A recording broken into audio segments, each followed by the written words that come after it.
Ataramu ruhonge-ini rwa urimi marauga irio iria ciendagio nja wa bururi ciaya kuongerereka na gikiro kinene ihinda-ini ria miaka 10 yukite. Kiama kia urugamiriri wa arimi mabururi-ini ma Afrika kiugite arimi marakoretwo magitara hathara hau kabere kumana na magetha guthukira migunda-ini ni kwaga njira cia gukinyia thoko cia mabururi ma nanja mihaka yahingwo thutha wa mututhuko wa COVID-19. There was of course a decline in terms of trade.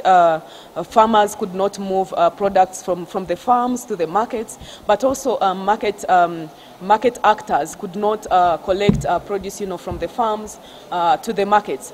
With cross-border trade, because of protocols that were put at the border in terms of the testing of the different drivers and so forth, you also saw some grains that even started germinating from the borders because of the long time processes that were at the border. Twina law twatindikire parliament ya East Africa, law yetagwo East Africa Community Cooperative Societies Bill yatukirwo mwaka 2015, twetereire ehitukio ni presidents ituke assented to to ni turamenya kwena opportunity nene muno tutara utilize ya arimi goko East Africa todo tutinyitanite na twina leo yo egihitukio nitukuhota kunyitana arimi mario ayiko ni arimi ya mahiu mario the East Africa yothe ayiko ni arimi ya bebe mario the a mucere ake tutagire kuhura bisha arimi yothe tariu a mucere manyitanite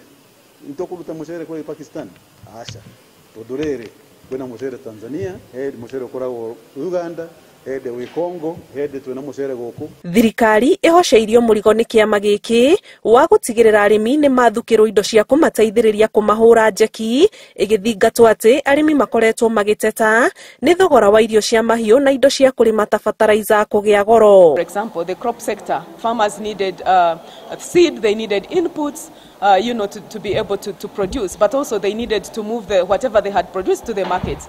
When you talk of, let's say, the livestock sector, of course, farmers, again, they also need to, they also needed to move their animals to the markets. They needed to move the dairy products to the markets. Of course, people are not buying beef because they are unemployed. So the sector is also affected. When you talk of the beef sector, then again, the fishery sector, for example, it also became very challenging. For example, in terms of exports, at that point we didn't have any freights that were flying to Europe, to the US, to all these global markets. So it means we had, let's say for the fish, we had a lot of it in the country, and people were poor. They were not able to buy, and we could not export. We do when we platform to e-granary. No e-granary it all today. Niotuthetie kurehe arimi hamwe through the phone na tukahota kumalink na edia a fertilizer a mbegu a pesticide na ginya mathoko twina arimi makiria ma 250,000 250,000 small scale farmers na ni undu woguo ni turahota kuruta wira na off takers ta export trading group although the mafegi ta vision funds, insurance companies ta heritage insurance, the turahota wira na logistic companies na seed companies Kenya Seed, to the turahota nodu aremi yacho kuigiha ni mahota ku benefit na kidogo ta quantity discount to gura fertilizer nyingi, and also fertilizer ni quality na certified. So the only challenge yegi aremi makoro menayo. So do imagine mulimi naona certified seed, certified fertilizer, certified pesticide na amegura turagura we na oigi magoda ku benefit from quantity discount na fertilizer icio cigatwaro nginya murango-ini wa murimi. Kahua, iria, mahua, matunda na mboga ni gatagati ka magetha maria marahutitio muno ni mihaka ino kuhingwo.